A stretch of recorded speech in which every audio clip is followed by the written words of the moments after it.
Generic greetings and welcome back to Prison Architect. In the previous episode, we did some building of a, well, fairly big wall over on the sort of land side of the prison. This is where, obviously, the road comes down and prisoners are being escorted into the main island part of it. And, obviously, this is really the only place to escape. And that is, I think, quite a weak spot. Let me just... go ahead and fix that, because trying to having that would sort of defeat the point of having this perimeter wall. Anyway, I digress. So we place this perimeter wall to stop people getting out. It doesn't obviously stop people entirely. There's no real way of doing that. We would have to put some barbed wire on it, and then that would be completely secure. However, that would mean 200 for every square, which is quite a lot of money. But anyway, we put that in, as well as the standoff road gates and the and also these things here, which are the, not road gates, these are the road blocks. If I go to lockdown, you can see that comes up and the road barrier closes, and then there you go. Yeah, I'm going to close that back up. But yeah, you can see that is something that should hopefully stop anyone that's trying to run out. So yes, people can still go over the wall. Yes, people can still run out, but it's just doing more preventative measures. In reality, if any of these prisoners manage to get out of this area, we're well and truly doomed anyway, because they've had enough force to break through the storage or the visitor area, most likely the storage here, or actually no, probably the kitchen, because they'll take weapons from there, get through all of these guards and anything that's on the bridge, including some dog handlers and armed guards, and yeah, it's pretty much game over. But I mean, that's no reason to not take all these precautions. So what we want to do this episode really is get a grade. We've got our grading here. It says 6 prisoners being released, and we need 10 to get any sort of grade. Now, what I'm going to do is sort of skew the results. Our parole cutoff is currently 20%. I'm going to put to 100%, which means that our 4 paroles tomorrow will automatically be accepted, regardless of who they are. Which means they could leave and then reoffend, which means we get fined a lot. And also, if too many people reoffend, that is a failure state. So, yeah, not looking forward to that. So we'll have to see how that one goes. I just want to go over to materials here and to the mosaic tile. Sorry, not mosaic tile. Cancel that. Metal flooring.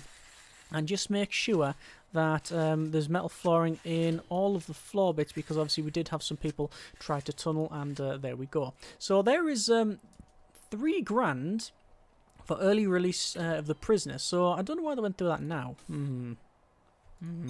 Interesting. I didn't know they would go through parole then, but, you know, not really too bothered. As long as we get our grading, then that's all fine. In terms of some of our other stuff, so carpentry apprenticeship, let's have a quick look at that. So programs, we want to go down to, where is it? It'll be, I guess right at the top. Carpentry apprenticeship, we've got 1 interested / qualified. They've almost finished that. One more bit, and then they're done, which is good. Only still 1 person interested, sadly. Workshop safety, you can see that is 13 finished, which is 6 passed. So 46% pass rate isn't too bad. We're currently running that at $100 a session. We've only got the 1 session on the go, and I could stop it now. I really could, but I'd rather keep it open just for when prisoners come in.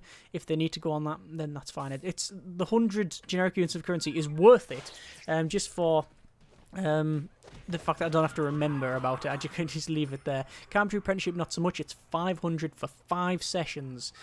Okay, that's interesting. Whereas that one is 10 places, 2 sessions, 100. So the carpentry apprenticeship is a lot more expensive.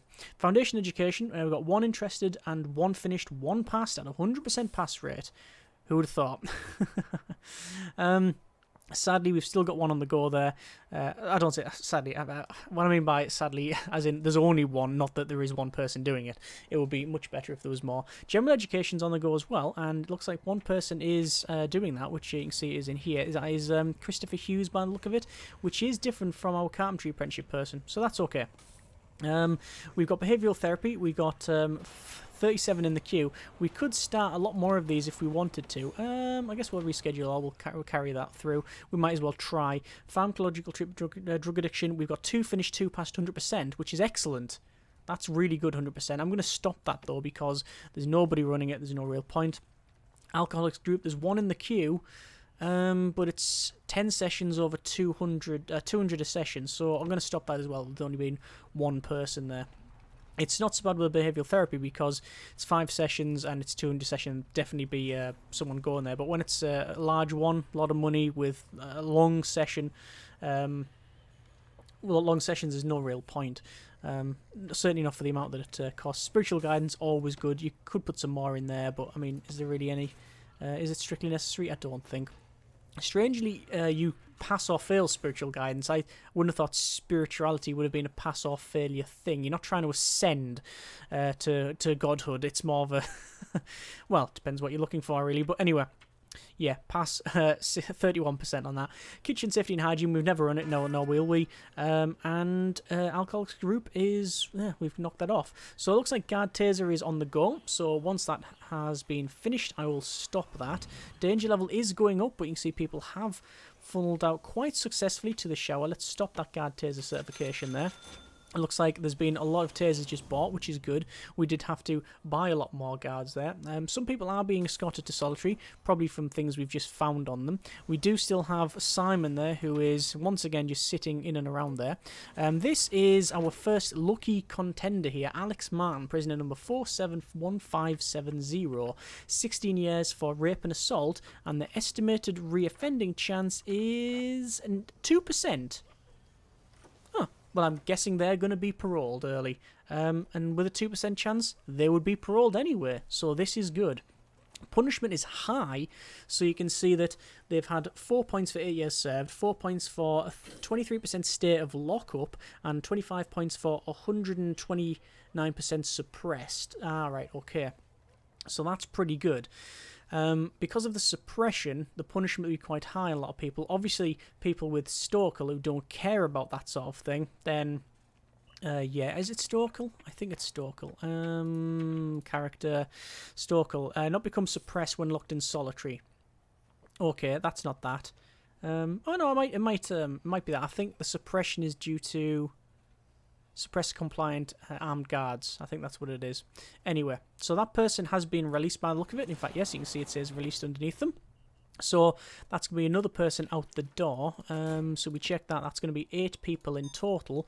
So a couple more and we should be there. So we're running 4 parole sessions. So hopefully we'll get more people in here and go through that. See, a lot of people are streaming into things like the shop. You can see they've just picked up... looks like some sort of magazine or a book. And they have 8.40 generic units of currency, and you can see that person is trying to buy something with no money at all. No, it looks like they have bought something. What have they bought? It doesn't say.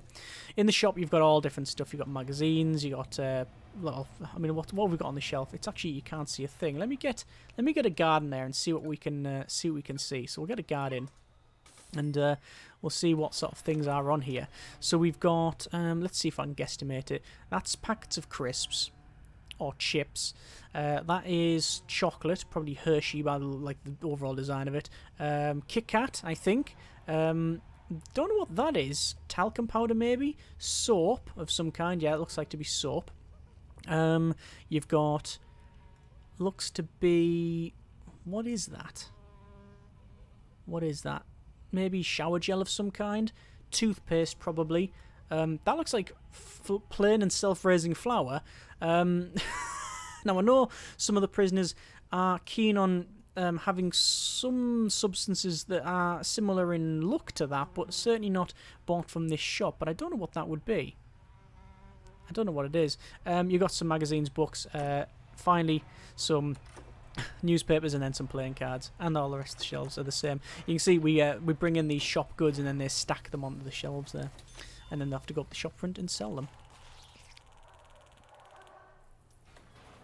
Looks like there was that person kicking off for some reason. Anyway, we haven't activated any confidential informants, although we just have recently received some prisoners, so maybe it's best that we do that. Let me activate Sean Piddock and Jeffrey Wilson. They're the 2 highest coverage people that we have, and you can see that immediately as we activated that there was some stuff saying that, basically snitching to say that this stuff has been stashed. Only this person is being targeted, so we know fairly confidently that there's no other traits that we have to worry about. There is an unknown trait here, but they are working. And how long have they been in here? Don't recognise the name, but the past workshop safety induction, so they must have been here quite some time. So that is almost certainly not a snitch or anything that's dodgy. So at least there's that. Anyway, we'll deactivate them, so thank you very much. Right, so we're going to check our grading. 8 prisoners still released. We are going through, it looks like another... it was looking like another parole there, but nobody came up to it. I wonder if it's because they're working, although I thought parole overridden that? Might not be. Looks like the Hughes. Mr. Hughes, what did you try and sneak out there? A knife? Actually, it was detected on the way in. Yeah, it was detected there, never found, and then detected there. And then look at all of those. Shears have been smuggled in. Detected there, brought through. That's a quite big path. I don't know why it's such a delay to finding those things. Anyway, we're on lock up there again. Would that be our usual suspect? What a surprise! It's Simon. Free fire. If you don't, right, if you want to knock it off, Nate, there we go. Right. The problem is you can't just say accidents happens when you can actually see me actually click the free fire thing. Anyway, so it says feed all prisoners there, so they are cooking away. I think we do have enough cooks now. I think previously we didn't. The fact that there's some broken eggs on the floor to clean up, and there was a couple of cabbages as well, was a bit disconcerting. I can imagine that there'll be some food poisoning, bouts of food poisoning going around there. Produce 10 superior beds. We should have finished now that carpentry apprenticeship. Yes. 1 interested / qualified, doesn't tell me which. I think it means that 1 has qualified and passed at 100%. So, we should have now people making, 1 person anyway, making some superior beds. We do have the carpenter's table over there. Nobody's working. 1, 2, 3, 4. Only 4 people, so that's actually went down. Again, I'm not entirely sure if the game prioritizes skill jobs over others. So, for example, if you go to work in the workshop and pass that stuff, are you always put there, or can you be put in the laundry? Logically, you should be assigned to the stuff that you are trained in. So, you don't have to be trained to work in the laundry or the cleaning cupboard, but if you've got a higher qualification, you should be put there by default. But who knows? Let's see if we can find this person. I don't think we can, though. No, I don't think we can. I think was it Barton? Looking through here would not be practical, to be honest with you. Anyway, I'm just going to double check to see our programs. Why is there nobody assigned to parole hearing? Is nobody due for parole hearing? It doesn't look like it. So maybe it wasn't a case of... Maybe it wasn't a case then of the parole cutoff. It was just there's not enough people ready for parole. It could be that. It has a reasonable chance to be that. Okay. Fair enough. Well, we've got another day or so before we need to really worry about it. We still need 2 more prisoners to be released. We're going to get another prisoner in a day or so. In terms of needs, though, I mean, we're sort of wrapping this up this episode anyway, but in terms of needs, I think really we're fulfilling them as best we can. There is always going to be a need for luxuries because stuff can't be very easily smuggled in, and we have a lot of guards, we have a lot of metal detectors, and mainly, well, it's mainly the metal detectors and the metal detectors and the dogs that sniff that out or detect it out with the metal detectors case. We had originally had a big problem when it comes to hygiene, but it was more a mix between the regime, which I think is normally fine, but because of the setup, it's the layout is the main issue with it. You come through here. You've got pretty much 100, how many is it? Yeah, nigh on 100 prisoners funneled through a small 2x5 section here, which is where it kicks off. Then you go to a 1x however long, so it is single file, very, very tight, and then it was originally through this gap here, and it was just in and around here, it would just kick off all the time. Removing that fence has alleviated that quite a bit, although most of the fighting does tend to occur when the when we've got the legendary prisoner kicking off, which is a bit of a shame, but can't be avoided, I guess. In terms of the overall layout and design, I'm quite happy with it. Storage, well, coming in from the front anyway, so you come down. This is fairly secure. The only other way it could be a bit more secure is if that we put some more road gates here and then double walled it and maybe put some barbed wire on it, but realistically we're not going to be doing that, and it's a lot of overkill. Also, one sniper tower there would be a good thing. I think that would be like the final sort of defensive layer, that if someone's coming along here or even a couple of people, the warning shots will probably stop them, and actually by the time they get to here they're probably a legendary prisoner anyway, because they're going to have to go through the rest of it, so it wouldn't even be a warning shot. Anyway, we've got our staff room and all of the staff stuff here. That was fine. That was just planned off early on, and it worked out perfectly okay. We've got deliveries, garbage, and exports. Again, we placed them in there. Haven't really moved them much. It's fine. Then there's the bridge coming along, and then into the centre. This obviously was a pre-made map, something that we loaded up and then had to build from here. So we went for the idea of that we're going to have one large cell block at the top. We'll have in the centre the kitchen and canteen. We'll have, originally the bottom bit was very difficult to plan. We had, I think 4 or 5, 4 or 5, oh, Featherstone was fighting, Adam was fighting there. Yeah, we had at least 2 or 3 different redesigns of this bit here. I think Solitary was further along to one side, and then sometimes we had a holding cell, and then sometimes we didn't, and then we had to change the buildings, and then we expanded the protective custody, and the common room was a bit of a weird size, and to be fair, still is. But yeah, overall, I like where we've placed most of this stuff. Workshop on the left, well, that was pretty much planned from day one, which was good. Shower was always planned on the outside, even though I keep smelling something there. That could be real, you know. Along and down, that's likely to be real, that one. So we'll have to do a shakedown shortly. The shower was always planned to be outside, although we knew it was never going to be ideal. There's a massive kickoff at the back there. What a surprise! What a surprise! It's Simon. Yeah, that's a real tunnel, and you can see it's moving along. That's pretty good. We'll get a search later on in the day. The main sort of standout thing was having our shower on the left, the yard on the right, and in the centre our security area. So we wanted to look really oppressive. So we have these guard towers, we have the snipers in them, we have the armory security, and also the kennel there, and then obviously a barbed wire fence all the way around it. And I'm really happy with that. Regardless of how effective it is, the aesthetic does hold there. In terms of changing things, I don't think we'd alter the size of the kitchen or canteen. I think they're pretty much rightly sized. There's a bit of a sort of dead space at the back there, which is a shame. Storage is too big. We don't really need it that large. The rest of it is about right. Visitation is just a strange shape, although that's to do with the kitchen. Again, if we changed the design a little bit, it would have helped out. I think it was a case of design this first. I'll have to check back, but I think we placed this first and got right. That's what we're going to do. This is our one cell block right at the top.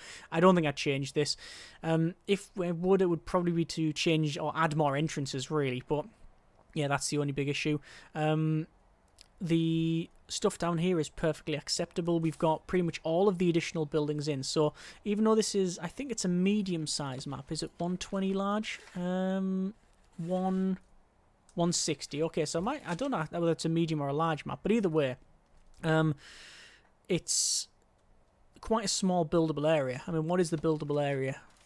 This is going to be about right. It is a 100 by 70. So yeah, that's a small map size, I think. Is it 120 the map size? Something like that. Anyway, we've got a lot of stuff in here, so that was quite good. Did our standard building procedure, build a lot of it, and then we got the prisoners in, which threw some new people, actually. I thought was a sort of a common noted thing, but anyway, seemed to throw a couple of people. We have had another prison release, so that is 9 prisoners released. We just need 1 more, so I'm hoping that we get a parole later on during the day. In terms of our regime, we really had to alter that. Again, it's to do with the design of where the shower was. The only thing I could really alter to change it, make it a lot better, was put the showers in the centre here. We could do that. I don't think that would be unreasonable.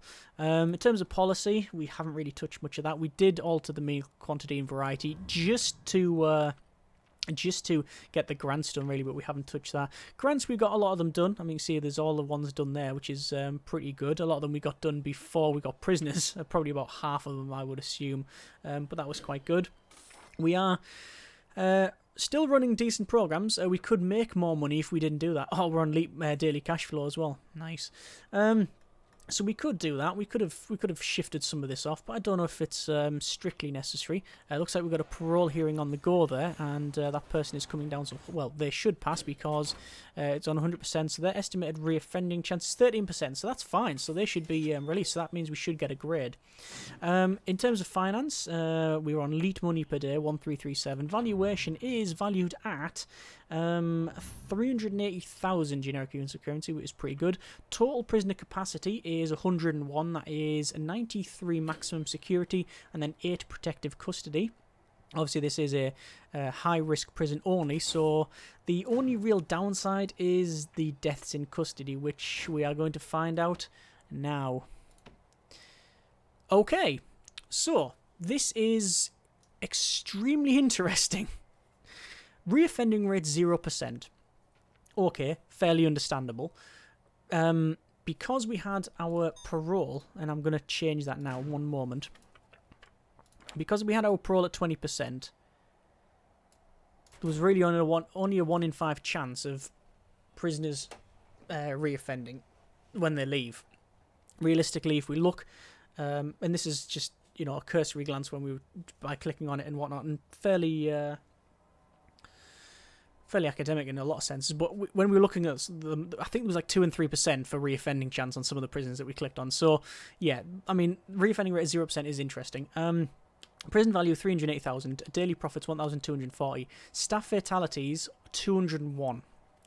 Very bad indeed. What's even worse is deaths in custody, 43. Our capacity is 101. We've almost had half the amount of prisoners die that we have capacity. Very bad indeed. A lot of it was on that one day, the bloody shower day. That was not good at all. Prisoner escape 0. I didn't expect that to be anything other than that anywhere. 10 parole daily with a 0% chance of reoffending rate, and prison executed academic because we're not doing it. What is of concern is on the left. Punishment 1. How on earth can it be set to 1? We have good punishment, I believe, on most of the prisoners. Reform 1. Well, I expect reform to be quite low, considering that when you, when you see the amount of people that are wanting to do it, I would expect it to be quite low, but not 1, because we have people working in the workshop. We have people, one person passed the general education course, and one person done the foundation, done the carpentry apprenticeship. So there's some reform there, but I guess 1, I would expect around sort of 2 or 3, but whatever. Security, how on earth that's -4, I do not know. I'm guessing it's to do... sadly, at the moment, it doesn't tell you. It would be brilliant if it actually told you. But I guess it would be... That's a wiki problem, I guess. I guess it would be because we've had a lot of fatalities. That's why security is low. But then we've had no people escape. We have very little nicked, and what is stolen we find. And health -5. Again, that's to do with the fatalities. But also, we have to question how this is calculated. Is this just based on the 10 people that have been paroled and or left because they've served their sentence, or whether is it in general from all the prisoners? I'm guessing because it requires 10 people to leave, then it's the ones that have left. Because if I just click on any prisoner, there we go. Right, Tim Knight, prison number 533732. You can see they've served 10.2 years on a 30-year sentence. A lot of rape, apparently. And you can see they're fearless. Their experience is that their mood is mainly sort of non-committal and normal there. You can see they do have some suppression, they do have some well-fed, and the rest is just no condition at all there. Recent misconduct, they've got a bit of destruction and such. Grading, punishment is 10. Okay, so they've got 10 punishment, that's good. Reform, 4.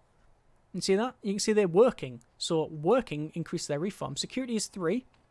They have been locked up, they have been suppressed under armed guards, and health is 1. They've 1% of stay with untreated injuries, but they've been well fed and they've been exercising. Another prisoner, Ed Jones, punishment 10, same thing, locked up, people walking around. Reform 0. They don't have a job by the look of it. They don't have anything else, like in terms of education stuff. Reoffending chance 97%, not a surprise. Security, quite high again. Health, -4, basically because they've got an active addiction. Okay, another one. There you go. Featherstone, finally. Punishment 10, Reform 2, Security 3, Health 1. Felix, Borton, Punishment 10, Reform 0, Security 4, Health. We're getting a bit of a trend. Punishment is always high. Reform is generally either above 5 or it's down to 0 because they don't have any sort of job whatsoever. But the majority of it, no, look at that. That reform's 10. Security is hovering around the sort of, well, that's actually 5.